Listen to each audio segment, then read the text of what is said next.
Right, this is The Hiding Place, Chapter 8. Storm Clouds Gather. If evenings were pleasant, daytimes grew increasingly tense. We were too big, the group was too large, the web too widespread. For a year and a half now, we had got away with our double lives. Ostensibly, we were still an elderly watchmaker living with his two spinster daughters above his tiny shop. In actuality, the Beje was the center of an underground ring that spread now to the farthest corners of Holland. Here daily came dozens of workers, reports, appeals. Sooner or later, we were going to make a mistake. It was mealtimes especially when I worried. There were so many now for every meal that we had set chairs diagonally around the dining room table. The cat loved this arrangement.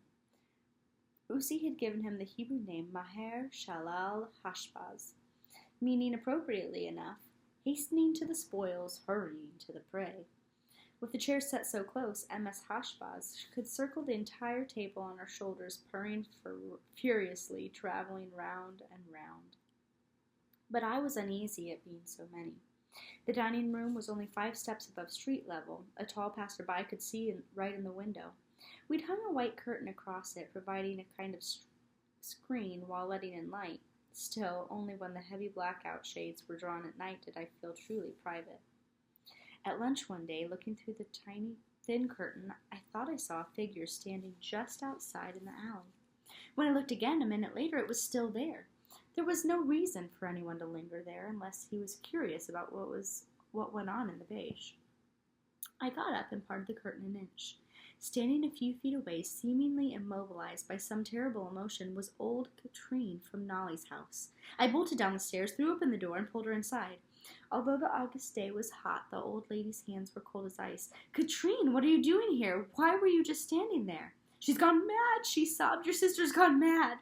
"Nollie? Oh, what's happened?" "They came," she said, "the SD. I don't know what they knew or who told them. Your sister and Annaliese were in the living room, and I heard her." The sobs broke out again. "I heard her." "Heard what?" I nearly screamed. "Heard what she told them. They pointed at Annaliese and said, 'Is this a Jew?' And your sister said yes." I felt my knees go weak. Annaliese, blonde, beautiful, young Annaliese with the perfect papers, and she trusted us. Oh, Nollie, what has your rigid honesty done? "And then?" I asked. "I don't know. I ran out the back door. She's gone mad." I left Katrine in the dining room, wheeling my bicycle down the stairs and bumped as fast as I could the 1.5 miles to Nollie's. Today the sky did not seem larger above the wagon weg.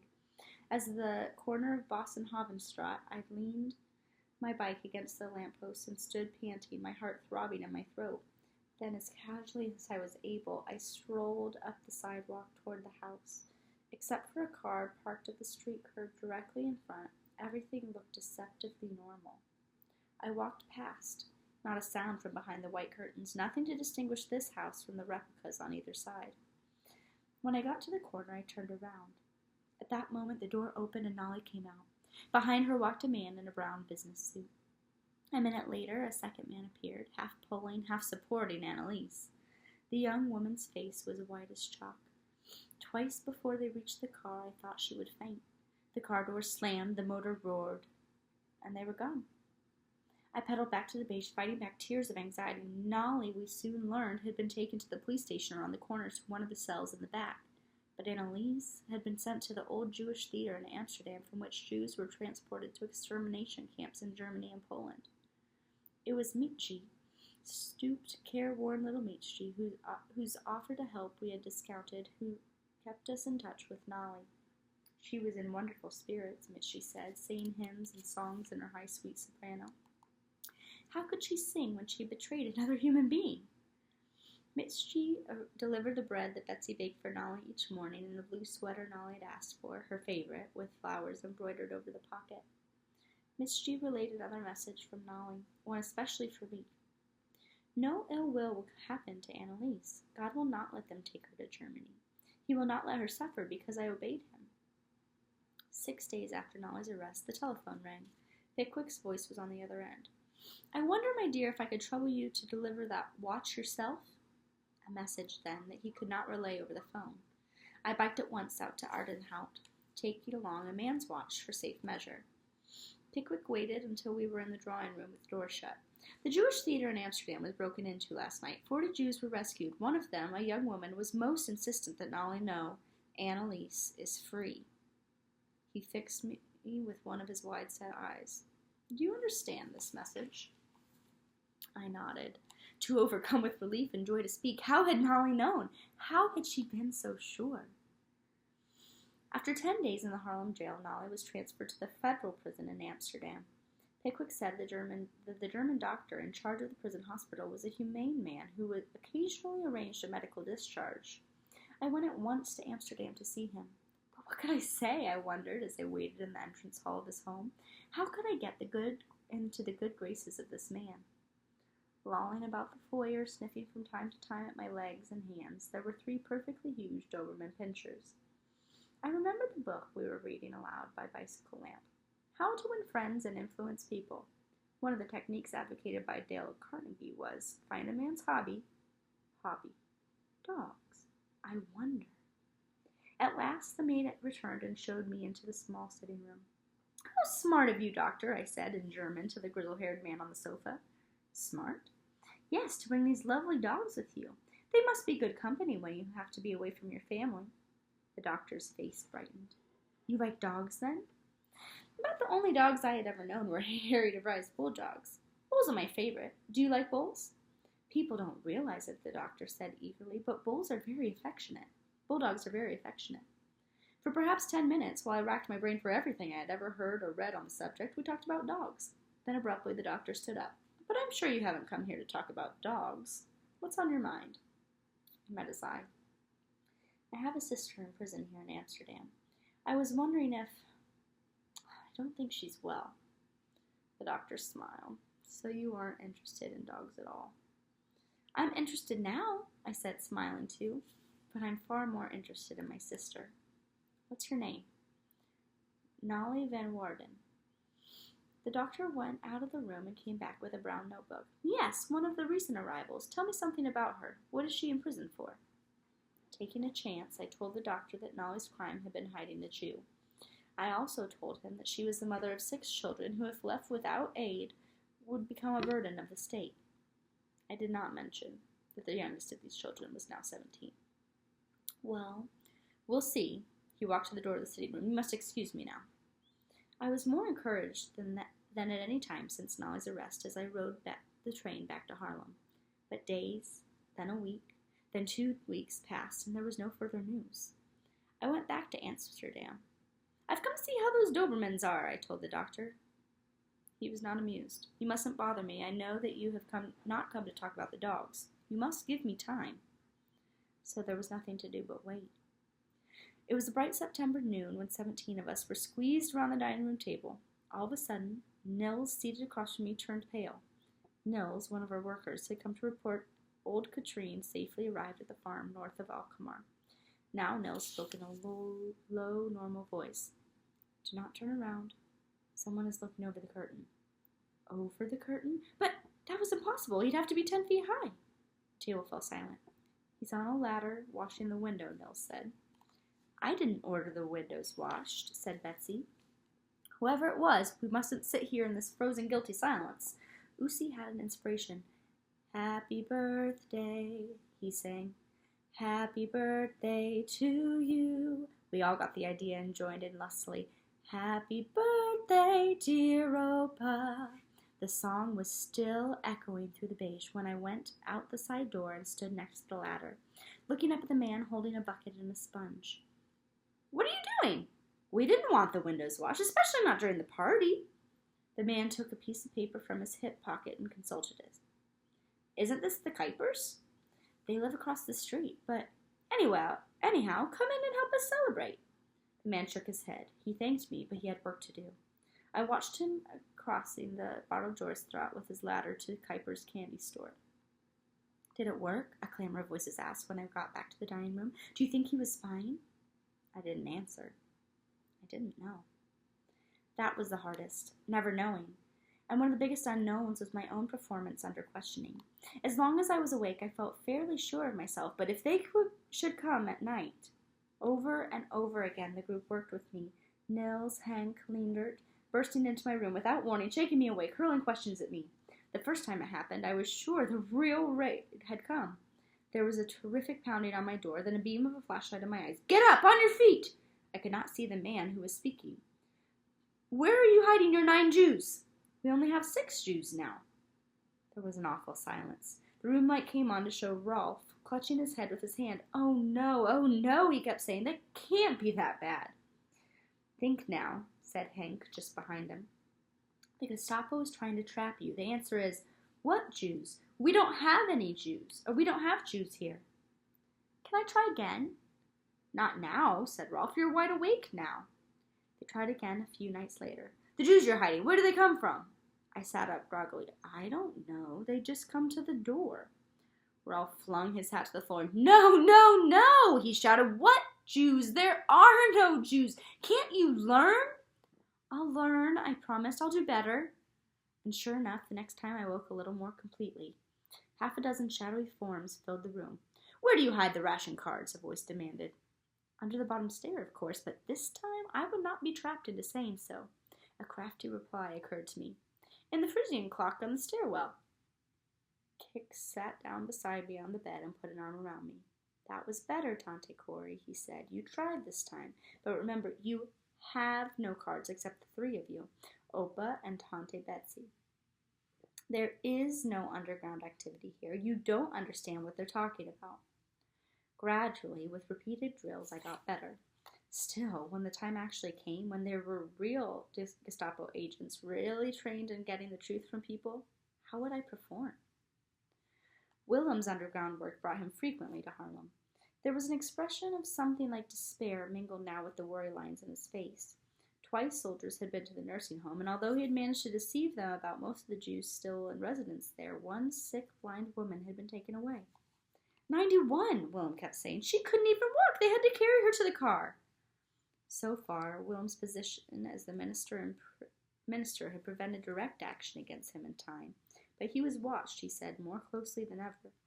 To provide an official reason for his visits to Harlem, he started conducting a weekly prayer fellowship at the Beje each Wednesday morning. But William could do nothing routinely, especially pray, and soon the meeting was attended by dozens of Harlemers hungry for something to believe in, this 4th year of the occupation. Most of those coming to the services had no idea of the double life of the Beje. In a way, they posed a fresh danger as they passed workers and couriers from other underground groups coming and going on the narrow stairs. But in another way, we thought, it might be an advantage to have these flocks of obviously innocent people in and out. That, at least, was our hope. We were sitting around the supper table after curfew one night, 3 tin booms and 7 permanent guests, and 2 Jews for whom we were seeking homes when the shop doorbell chimed. A customer after closing, and one bold enough to stand on the barred doors throughout after curfew. Taking the keys from my pocket, I hurried down the hall, unlocked the workshop door, and felt my way through the dark store. At the front door, I listened a moment. "Who's there? Do you remember me?" A man's voice speaking German. "Who is it?" I asked in the same language. "An old friend, come for a visit. Open the door." I fumbled with the lock and drew the door gingerly back. It was a German soldier in uniform. Before I could reach the alarm button behind the door, he had pushed his way inside. Then he took off his hat, and in the October twilight I recognized the young German watchmaker whom Father had discharged 4 years ago. "Otto!" I cried. "Captain Artschuler," he corrected me. "Our positions are slightly reversed, Miss Ten Boom, are they not?" I glanced at his insignia. He was not a captain or anything close to it, but I said nothing. He looked around the shop. "Same stuffy little place," he said. He reached for the wall switch, but I put my hand over it. "No, we don't have blackout shades in the shop." "Well, let's go upstairs where we can talk over old times. That old clock cleaner still around? Christoffels? He died in the fuel shortage last winter." Otto shrugged. "Good riddance then. What about the pious old Bible reader?" I was edging my way to the sales counter where another bell was located. "Father is well, thank you." "Well, aren't you going to invite me up to pay my respects?" Why was he so eager to go upstairs? Had the wretched fellow come in just to gloat? Or did he suspect something? My finger found the button. "What was that?" Otto whirled around suspiciously. "What was what?" "That sound. I heard a kind of buzzing." I didn't hear anything. But Otto had started back through the workshop. Wait, I shouted. Let me get the front door locked and I'll go up with you. I want to see how long it takes them to recognize you. I dawdled at the door as long as I dared. Definitely his suspicions were aroused. Then I followed him through the rear door into the hall. Not a sound from the dining room or the stairs. I dashed past him up the steps and rapped on the door. Father, Betsy, I cried in what I hoped was a playful voice. I'll give you 6 guesses who's standing here. No guessing games. Otto reached past me and flung open the door. Father and Betsy looked up from their meal. The table was set for 3, my unfinished plate on the other side. It was so perfect that even I, who had just seen 12 people eating there, could scarcely believe this was anything but an innocent old man dining with his daughters. The Alpina sign stood on the sideboard. They had remembered everything. Uninvited, Otto pulled out a chair. Well, he crowed. Things happened just like I said, didn't they? So it would seem, said Father mildly. Betsy, I said, I give Captain Archschuler some tea. Otto took a sip of the brew Betsy poured him and glared around the table at us. Where did you get real tea? No one else in Holland has tea. How stupid of me. The tea had come from Pickwick.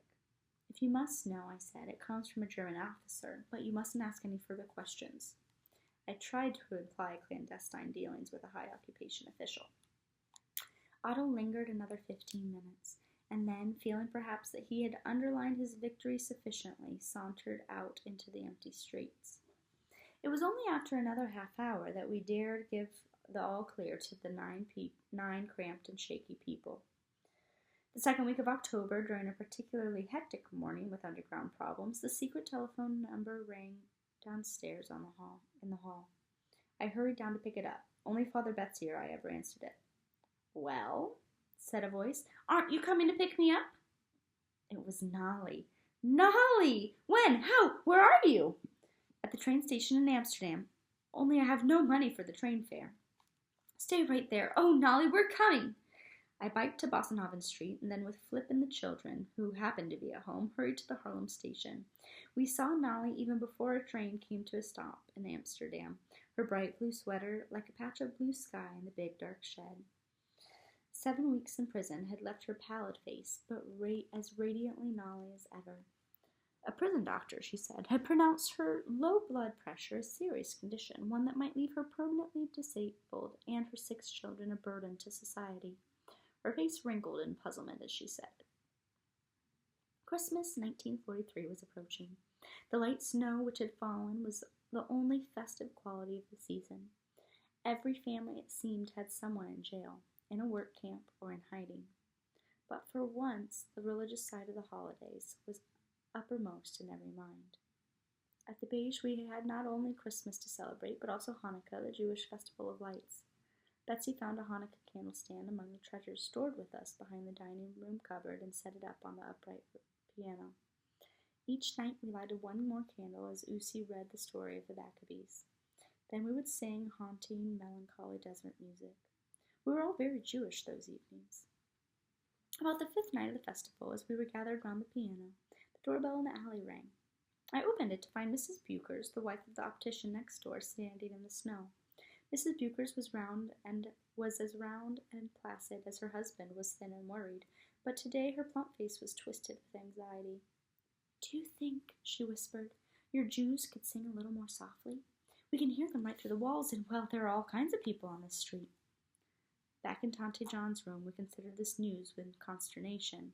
If the Bukers family knew all about our affairs, how many other people in Haarlem did too?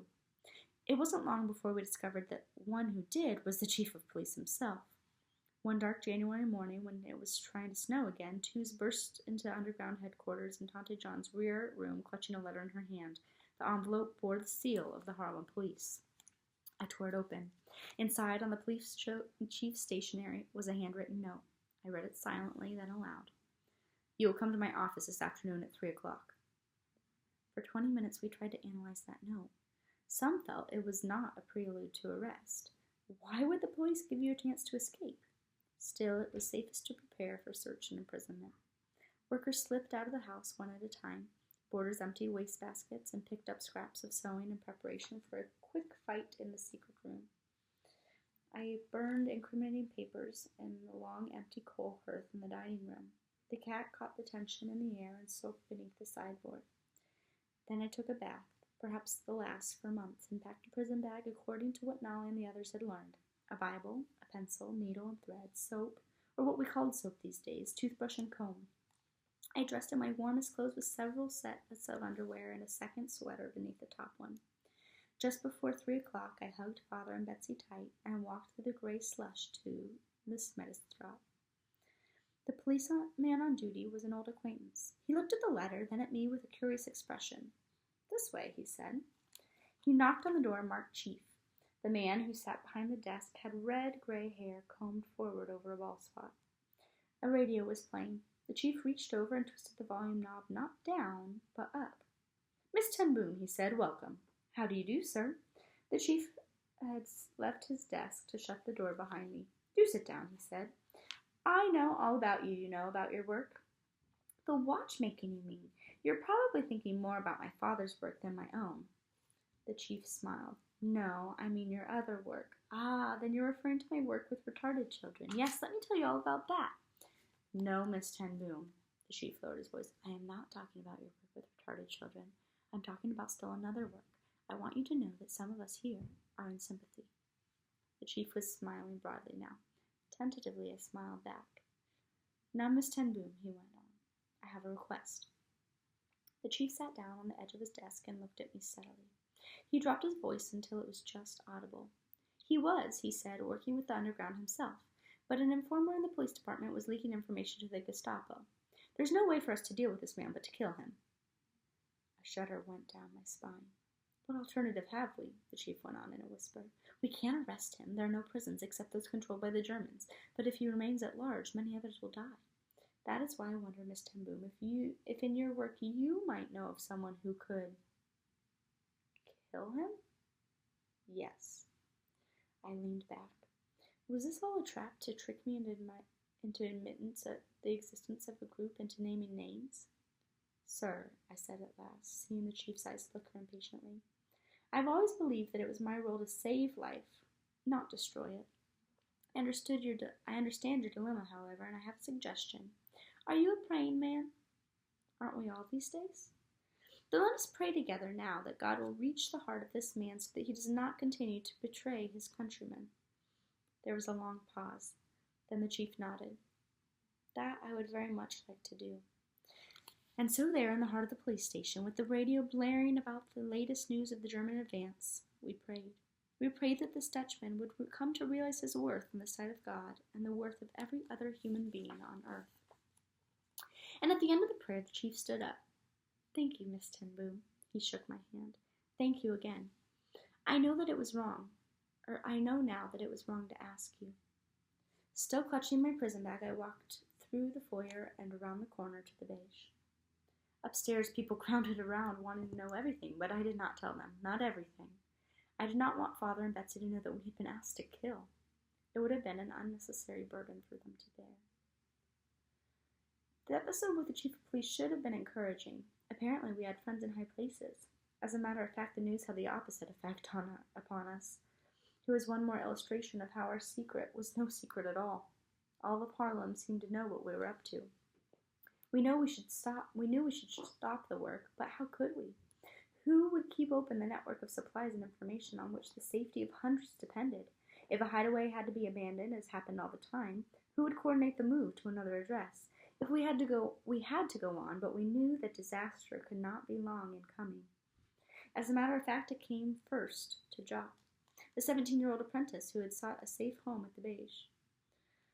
Late one afternoon, near the end of January 1944, Rolf stepped stealthily into the workshop. He glanced at Jock. I nodded. Jock was party to everything that went on in the house. "There was an underground home in Ede that is going to be raided this evening. Do you have anyone who can go?" But I did not. Not a single courier or escort person was at the Beje this late in the day. "I'll go," Jock said. I opened my mouth to protest that he was inexperienced and liable to the factory transport himself if stopped on the street. Then I thought of the unsuspecting people at Ede.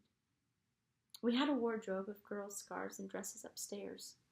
"Then quickly, boy," Rolf said. "You must leave immediately." He gave Jop the details and hurried away. In a few moments, Jop reappeared, making a very pretty brunette in a long coat and kerchief, a fur muff hiding his hands. Did the lad have some kind of premonition? To my astonishment, he turned at the door and kissed me. Jop was supposed to be back by 7 p.m. curfew. 7 came and went. Perhaps he'd been delayed and would return in the morning. We did have a visitor early the next day, but it was not Jop. I knew the minute Rolf stepped through the door that bad news was weighing him down. It's Jop, isn't it? Yes. What happened? Rolf had learned the story from the sergeant at the night desk. When Jop got to the address in Eid, the Gestapo was already there. Jop had rung the doorbell, the door opened. Pretending to be the owner of the house, the SD man had invited Jop in. And Corrie, Rolf said, we must face it, the Gestapo will get information out of Jop. They have already taken him to Amsterdam. How long will he be able to hold his tongue?